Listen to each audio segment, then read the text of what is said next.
Saan ba kayo pupunta? Ayaw nyo bang isa? Sino bang driver ng aeroplano na yan? Si Saldico? Oh. Anak ka ng toko Tingnan natin baka may chicks siyang kasama. Nako. Ba't lalaki ang kasama mo, Brad? Sino ba yan? Bodyguard mo? Ano yan? Ala Junel? Ganon? Ikaw, Garvin, napag-ahalata kita. Yung palintik ng kamay mo, masyado kang obvious. Sino ba yan? Sino? Oh. Sino ba yung kasama mo na yan? Si Bungalon. Isa sa mga young goons. Asa na pala si Bungalon ngayon? Diba? Isa ho yan sa mga, diba, noong 19 Congress, sila nila Gutierrez, sila Ortega, sila yung mga maaangas, hindi pong young goons, young bloods, mga bagong henerasyon ng mga magnanakaw sa House of Representatives. Asa na sila? Asa na si Bungalon? Wala na, ako Bicol.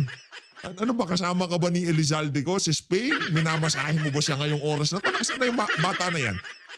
Nasaan na yan si Bungalon? Nasaan ka na? Magpakita ka. Ngayon nyo ilabas yung angas nyo, yung pagbira nyo kay Bibi Sara. Di ba ang angas ng mga yan? Ngayon nyo ipakita ang angas nyo. Gustong makita na sambay ng Pilipino kung ika nga yung mga pinaglalaban nyo na good governance, anti-corruption, kailangan managot ni Sara. Ipaliwanag mo ngayon yung bilyong-bilyong insertion netong si Zaldico. Tuloy mo natin. Putang ina. Ay, wala na. Yun.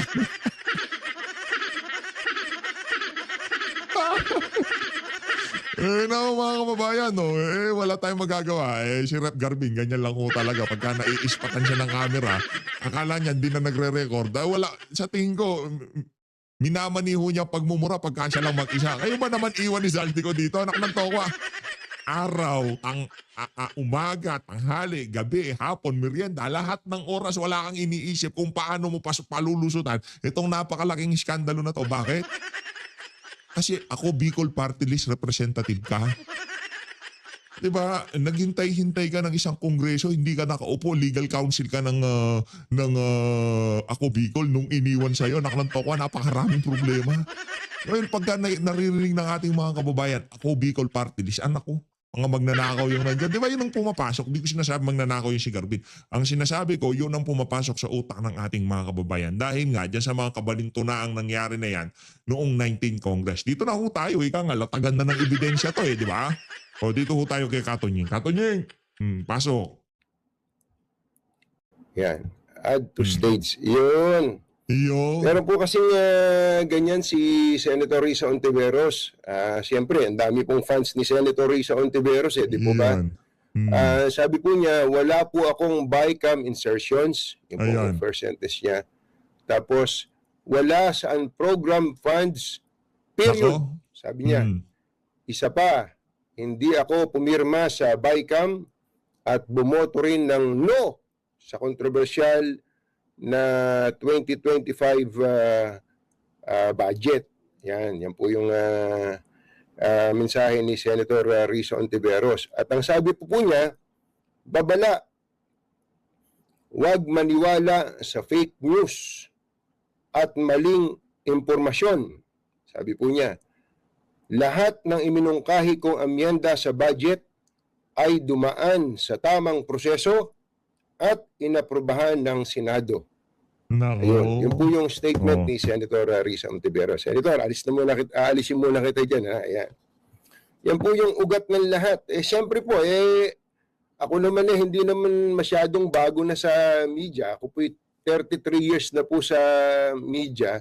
Ayan. Kaya po medyo kahit papano nasasaktan tayo pagka meron tayong sinabi tapos tatawaging fake news, lalo pa at galing sa isang senador.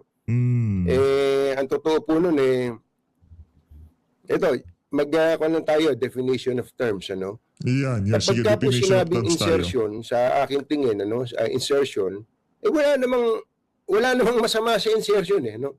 Ang insertion na tinatawag din pong amendment, wala naman po sanang masama.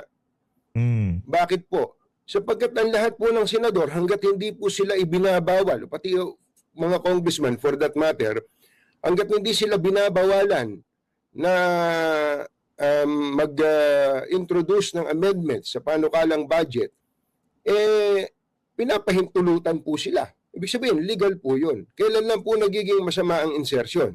Kapag po ang insertion, mga kababayan, ay in-implement na nakikialam po yung senador o kaya congressman dun sa implementation. Tama. Oh, Ano correct. Kung siya po ay nakikialam sa pagpili Parang yung ginagawa nitong si Martin Romualdez at Saldico. Yung pinaplano nilang isingit sa budget ng Department of Education na 5 billion na kung saan ang sinasabi ni BP Sara na di umano sila lang daw ho ang may control doon sa 5 billion na yun. Parang ganon, di ba? Yung insertion na sinasabi ni Katoning. Yun ang talagang pinakasolidong example, ika nga. Yung binulgar ni BP na di umano kaya nag-away-away sila dyan dahil gustong magpasok ng 5 billion. Sorry 50 billion ba nasabi ko kanina? 50 billion ba? Oh, sorry, 5 billion lang pala. 5 billion. Gustong magpasok daw di umano ng 5 billion itong si Martin Romualdez at itong si Saldico sa budget ng Department of Education. Kaso tinayuan ni VP Sara. Kinontra niya ho yung plano na yan.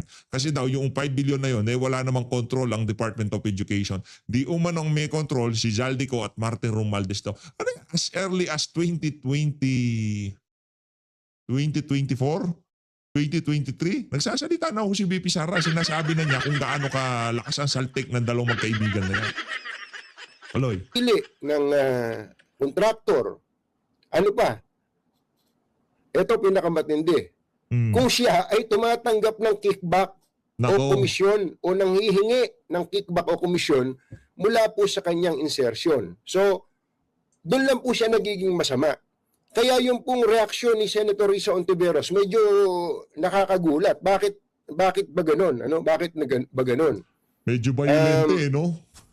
Masama ba yung amendment per se? Hindi po. Ang insertion per se, hindi po. Kaya po,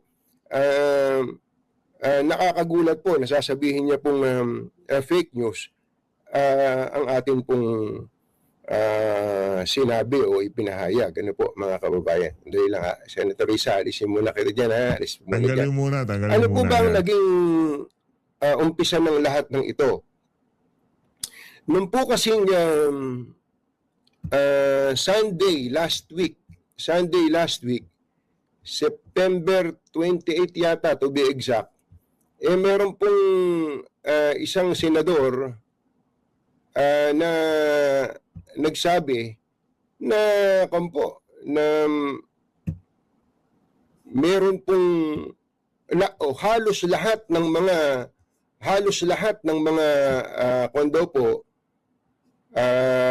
senador ay meron pong insertion. Ito po ay hindi pala ikaw, Senator, hindi pala ikaw, sorry. Ano pala kita? Ito pala 'yon. Si Ping. Yan, si Senator Ping Lacson. Yan. Sabi po ni Senator Ping Lacson, almost all, halos lahat ng senador in the 19th Congress inserted around 100 billion worth of items in the 2025 General Appropriations Act. Ang totoo po nun, kaya siguro minasama ng ibang mga senador itong statement ni Senator Ping Lacson na to, sapagkat ang pinanggagalingan, meron pong mga senador na kumikbak na mula dun sa project na ginastusan ng insertion. Ano po, yan po yun, si Senator Ping Lacson. Yan po yung sabi niya, almost all. Ayan, almost all. Ngayon, meron pong isang senador naman na ang pangalan po ay JB Ejercito, Senator JB Ejercito, na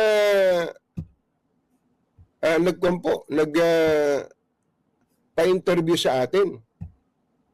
Nagpa-interview po siya sa atin. Ito po yung mismo nagsabi na almost all senators ang merong insertions at may halaga pa nasa mahigit 100 billion daw yung pesos yung insertions ng mga senador. Almost all. Sino kaya yung walang insertion sa inyong mga senador? tingin ko all. Huwag din yung sabing almost all. Tingin ko all. talaga? Alam niyo, yung insertion, hindi po masama yan. Ngayon na lang po na pasama yan. The amendments is part of our job as legislators. Kaya nga po kami, after may pasay National Expenditure Program o yung President's Budget, dumadaan po ng Kongreso yan. No? Kaya po kami nagbabudget hearings. Sandali na ha, alisin na muna kita ha. Alisin muna natin si Senator JB Ejercito. So, yan po ang ating premise ng ating talakayan ngayon. Nag-umpisa po si Senator Ping Lacson, sabi niya, almost all. Ang sabi po ni Senator JB, hindi almost all. All senators ay meron pong insertion. Slash amendment. Ang tawag po kasi sa amendment, insertion. Pampara gumanda, amendment. Pero pag insertion, pareho din. Opo. At gaya po na, uulit-ulitin ko to ha, wala pong masama sa amendment o insertion per se. Ano po, mga kababayan? Hindi, ang problema kasi Katonying, masyado na silang allergic ngayon. Pagka naririnig nila yung salitang insertion, kinikilabutan sila. Lalo na pagka nakakabit yung pangalan nila sa insertion. Medyo kinikilabutan ho sila mga kababayan. Para dito kay Senator Risa Hontiveros, hindi mo naman pinakialaman ang implementation at kung wala ka namang orligotesa na kung saan pinapangalan ng basura yung mga mali-malitang pera at inihahatid sa yung opisina, wala kang dapat ikatakot dyan. Di ba, Katonying, wala naman siyang dapat ikatakot. Diba? Kung wala naman siyang bahay sa Forbes Park na dinideliberan ng kada isang maleta, 45 milyones kada isa, di ba? Wala namang problema. Meron bang ganun? Ba't ka nagpapanik, di ba? Oh. Sabi ni Senator Risa Hontiveros, wala. Wala po siyang insertion. Ano po sabi ni Senator Risa Hontiveros? Wala po akong BICAM insertions. Wala saan program fund. Period. Sabi po niyang ganun, mga kababayan. Nako, eto na. Eto na mga kababayan.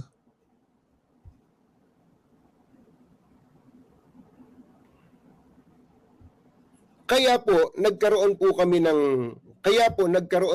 ng programa ni Combachero, at ang programa po namin ni Combachero ay noong kahapon po sa 2x2, ano po, mga magulang at mga mahal na taga-subaybay. Ito po yung portion. Sana makinig kayong mabuti ha. Sana makinig kayong mabuti. Especially si Senator Risa Hontiveros. Yan. Especially si Senator Risa Hontiveros. Sir Risa, makinig ka ha. Sabay-sabay tayong makinig dito kay Katonying. Game. O yung kanyang mga taga-suporta o tagahanga, at pati na yung opisina ni Senator Risa Hontiveros. Yan. Andito po yung bahagi na aming talakayan ni Kumbatserong Jerry Bahay. Narito po. Pakinggan po ninyo. Narito po. Parang nawala. Opo. Dali lang po Ayun naman Yun naman Sana pala. mapakinggan nyo, pinlay na namin yung mismong portion na dahilan kung bakit nagwawala itong mga supporters ni Senator Risa Hontiveros. At sana naman yung mga nanonood sa ating ngayon, pinakinggan nyo mabuti. Ano sabi ko doon, Kumbachero, hindi ako makapaniwala. Parang hindi ako makapaniwala kasi naman, paano ka naman maniniwala na may insertion, especially sa flood control, si Senator Risa Hontiveros, ang tingin natin sa kanya, talagang hindi siya papayag dito. Especially ito ang pinakamainit na usapin ngayon, mga kababayan. Ano po? Oo na, sabi siguro. Oo na, Katonying. Kayo lang magaling. Baka inimbento nyo lang yan. Eto na. And dito na. Papunta na tayo sa exciting part. Nako, Mga magulang at mga mahal na taga-subaybay. Magkano ba talaga ang insertion ni Senator Risa Hontiveros ayon mismo sa record ng Senado? Magkano ang insertion ni Senator Risa Hontiveros ayon mismo sa record ng Senado? Eto po, mga kababayan. Ating pong dali lang po Sesya na kayo at medyo mahina tayo sa ang tawag doon sa recent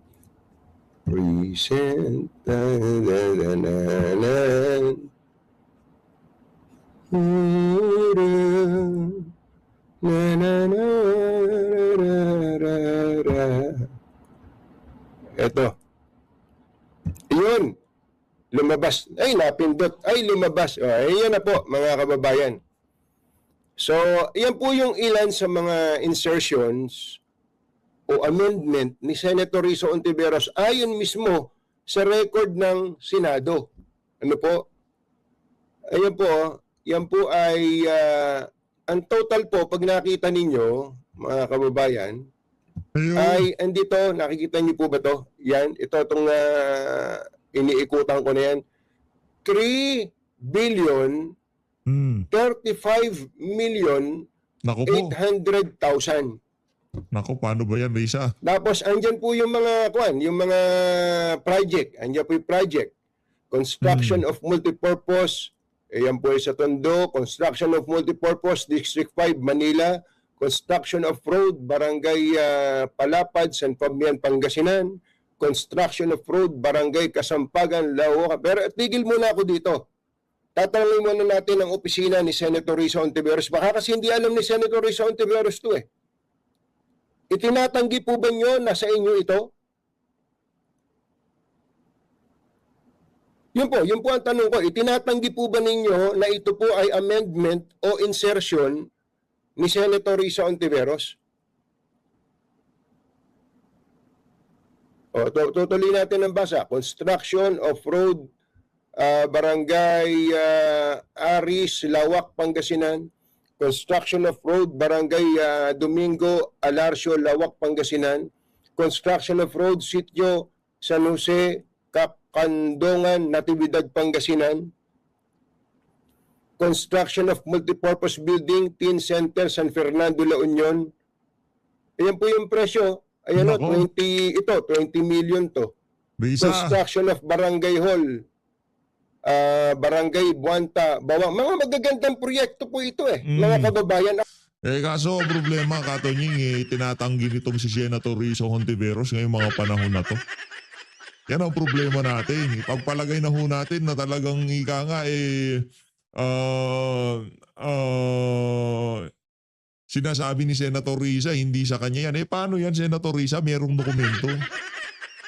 Meron dokumentong hawak-hawak tong si Katonying. Paano pa mapapasinungalingan niya? Naka-highlight pa pangalan mo, Risa Hontiveros.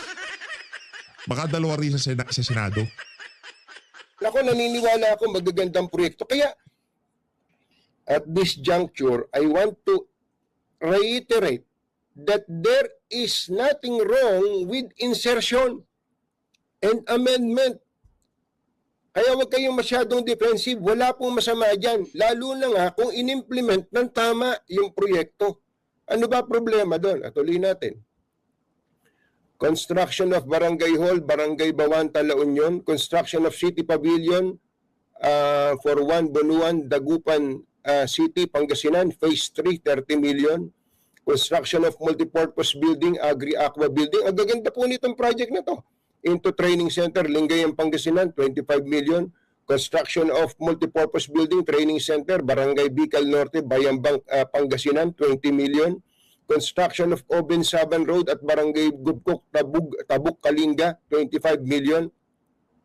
Construction of road, Barangay Kabarutan, Kawayan, Isabela, 10 million. Concreting of road, Barangay Babaran, Itsaga, Isabela, 10 million. Construction of road, Barangay Garit Sur, Itsaga, Isabela, 10 million. Ito, flood control tong susunod.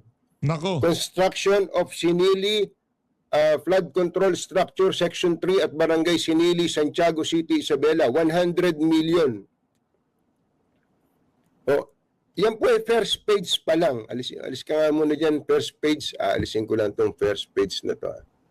First page. Page 1. Aalisin ko na po muna ha. Okay, aalisin ko po muna mga kababayan. Itong remove. Ni-remove ko na. Aalisin ko na. Remove from studio.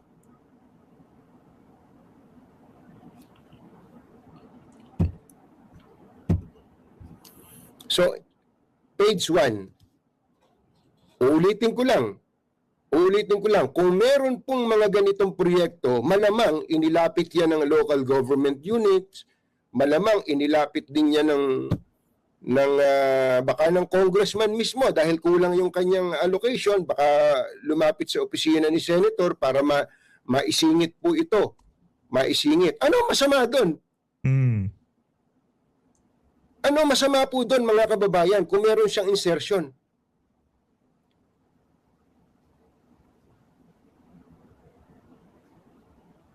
Wala pong masama sa insertion. Kaya nagtataka ako, ba't yung tinawag na fake news yun? Tama na, sabi nga nung iba, kaya nga kita, Senador, gusto ko meron kang maipapagawang proyekto sa aming probinsya. Okay, puntahan natin yung isa pang pahina.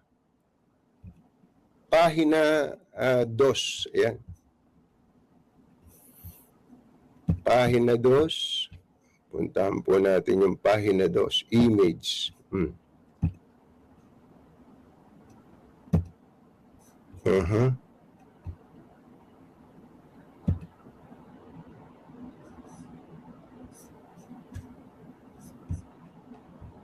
Add to stage. Ayan po yung pahina 2. Ayan dami Grabe naman yan, Senrisa. Di ka ba nahihiya niyan? Kalaguman Bisinal Road, Samal, Bataan, 30 million. Installation of solar light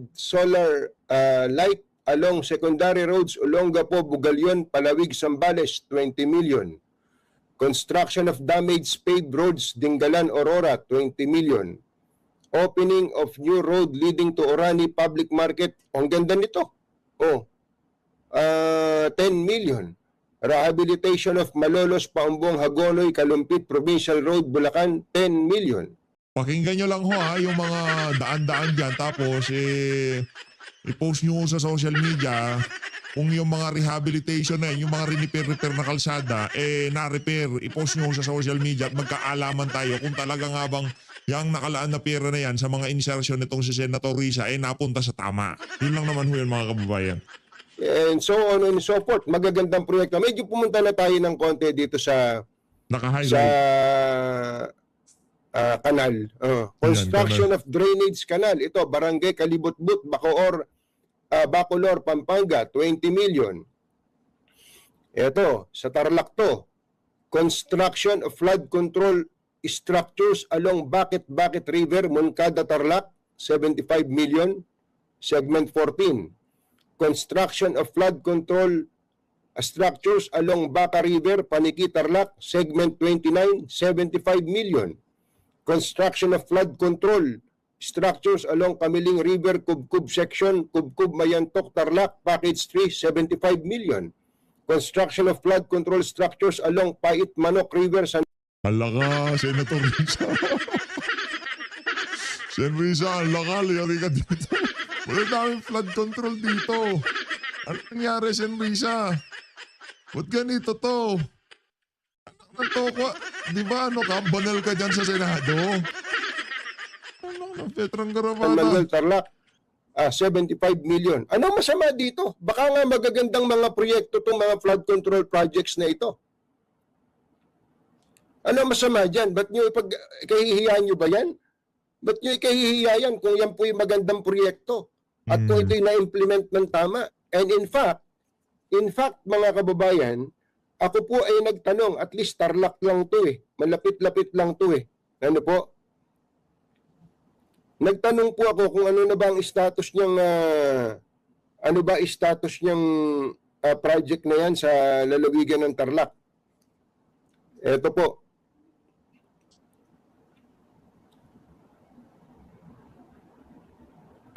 yung construction of flood control structures along Baka River, Paniki, itong segment 29, ito pong pangalawa, Paniki Tarlac. Alam niyo po ba na yan ay 75 million ang nakalaan, pero ang nanalo pong bidder diyan, ang nanalong bidder diyan ay ang pangalan po ay T2B3 Builders and Supplies Corporation. Uulitin ko ha. T2B3 Builders and Supplies Corporation, ang contract price po nito, napanalunan po niya sa 73,136,282 pesos and 19 centavos. Ito po ay nagsimula noong April 8, 2025. Ang expiration po nito ay 11/05/2025. O matatapos na ito dapat ngayong November. Ang actual accomplishment nito ay 93%. So baka tapos na ito, matatapos na itong proyekto na ito eh. O sige, puntahan pa natin itong, nakita niyo po, nilagyan natin ng Stabilo, boss. Boss, Stabilo, boss. O. Ito pa yung isang project, yung segment 14. Ito, yung construction of flood control along Bakit River. Yan po ay may contract ID 25, ibig sabihin 2025 CJ 0161. Construction of flood control structures along Bakit River, Moncada, Tarlac. Ang contractor po nito ay RD8 Builders Corporation under the name of RD8 Builders. Bagamat 75 million po yung allocation dyan, ang contractor ay nagbid at ang napanalunan niya sa presyong 71, nakatipid, 71,949,079 pesos and 6 centavos. Ang award po nito ay, ang start date ay April 8 at matatapos po ito dapat ng November 5. Ang actual accomplishment po nito ay 70%. Dapat ang accomplishment niya as of today ay 88.15%. May slippage po ito ng 18.15%. Resibo po itong pinapakita namin sa inyo. Uulitin ko uli, may masama ba sa insertion, mga bata? Wala po. Kailan lang nagiging masama ang insertion, mga kababayan? Kailan lang nagiging masama? Kapag ka po, una, nakialam si senador o congressman sa post-enactment activities. Pangalawa, kung siya po ay nag-endorso o pinili niya ang kontraktor. Pangatlo, mga kababayan, ay kung siya po ay kumikbak o naghingi ng porsyento sa proyekto. Pero kung hindi po ginawa ng mambabatas yun, okay lang po yun. Wala pong masama doon, mga kababayan. Wala pong masama doon.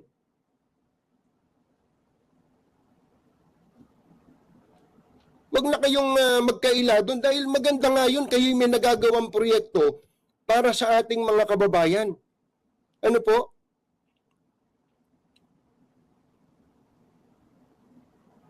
Hindi po ito fake news. Hindi po ito fake news, mga kababayan. Sandali lang at magpapatuloy po tayo. Aalisin ko po muna to dahil baka hindi nyo na nakikita yung kapugian ko. Ayan. Yun, ganun sana. So ito po ay mga proyekto. Baka nga puro magagandang proyekto po ito. Sige, ilipat natin yung...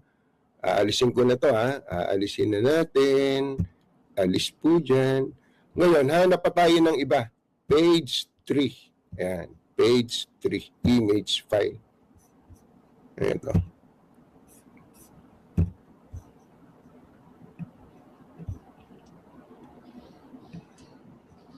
Sorry. Recent. 1, 2, 3.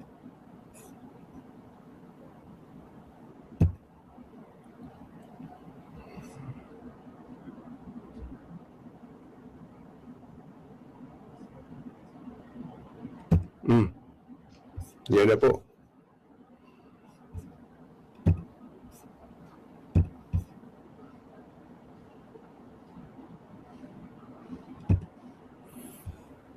O ito. Ito naman. Rehabilitation of multipurpose building in Barangay Poblacion sa Nicolas, Batangas. 10 million. Ang gandang project nito. Construction of multipurpose building at Rizal Integrated National High School, Barangay Rizal, Lipa City, Batangas. 15 million. Construction of multipurpose building, daycare center and health center at Barangay Mabini, Lipa, Batangas. Kaya puro Batangas yun. Tapos ito, construction of school building with roof deck, Barangay Paliparan 3, Dasmariñas City, 65 million. Malamang magandang project din ito. Construction, completion of university dormitory at Southern Luzon State University, Gumaca, Quezon, 30 million. Maganda yan. Maganda, dorm ng mga estudyante yan eh. Construction of multipurpose building, DSWDO San Luis, Batangas, 5 million. Construction of waterworks at Barangay San Miguel, Lobo, Batangas, 5 million. Construction of seawall. Ay, hindi ko na isama sa kwanto ah. Hindi ba pagka seawall, parang flood control din yun? At Sitio Tadyok, Barangay Alibog, Magsaysay, Occidental, Mindoro, 8 million. Construction of school building with roof deck, Sablayan, Occidental, Mindoro, 65 million. Rehabilitation of multipurpose building, Magsaysay, Occidental, Mindoro. Construction of road at Abella, Naga, Camarines Sur, 5 million. Improvement of Poblacion Road Network, Sorsogon City, 40 million. Magagandang proyekto po yan. Ito, flood control tayo. Construction of seawall, Barangay Buenavista, Bacon District, Sorsogon, 40 million. Construction of seawall, Barangay Saclayang, Castilla, 40 million. Construction of seawall, Barangay Kawit Extension, Magallanes, Sorsogon, 20 million. Ano masama dito sa mga project na to? Ba't nyo ito ikahihiya? Bakit ako mahihiya?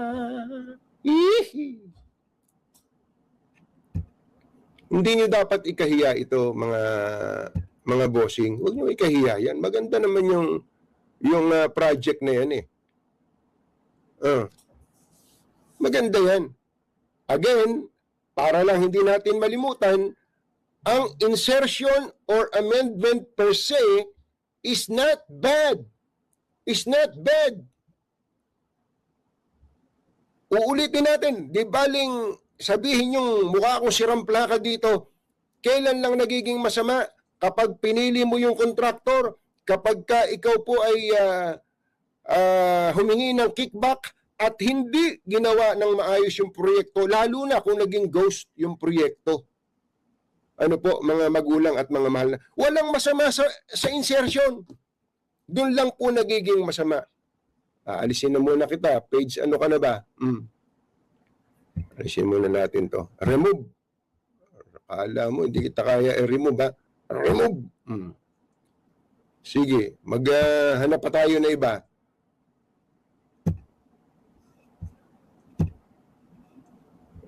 Buti na lang, nakapaligo ako. Nakapaligo ako ng konti. Ha?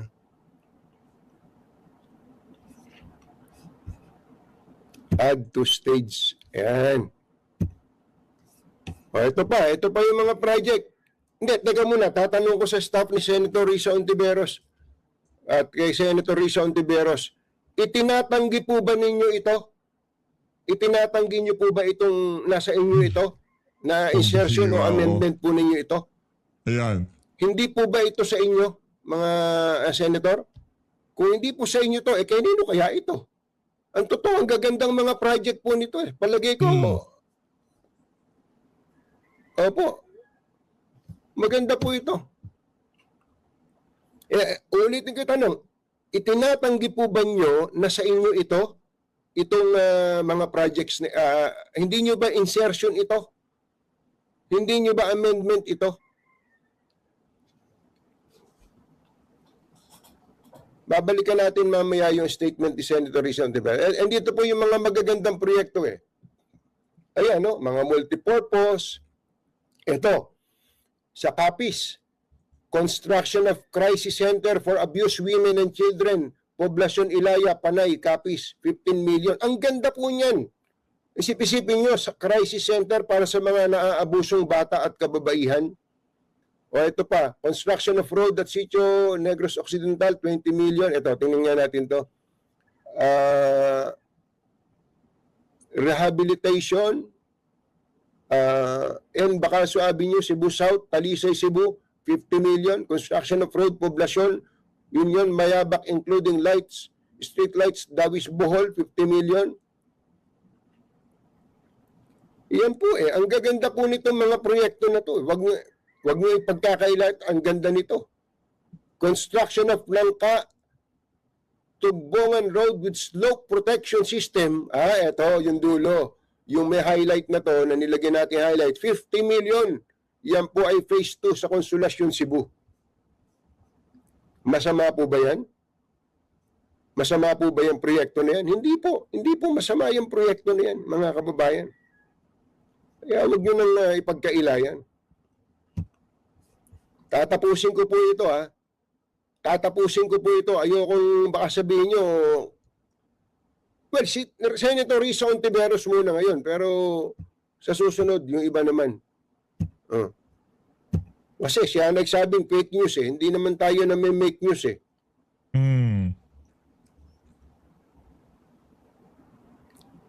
Ano po? Okay.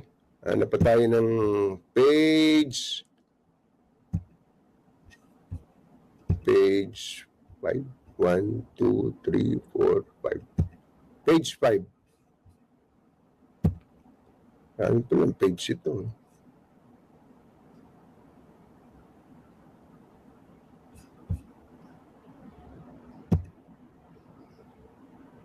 Eto, page 5.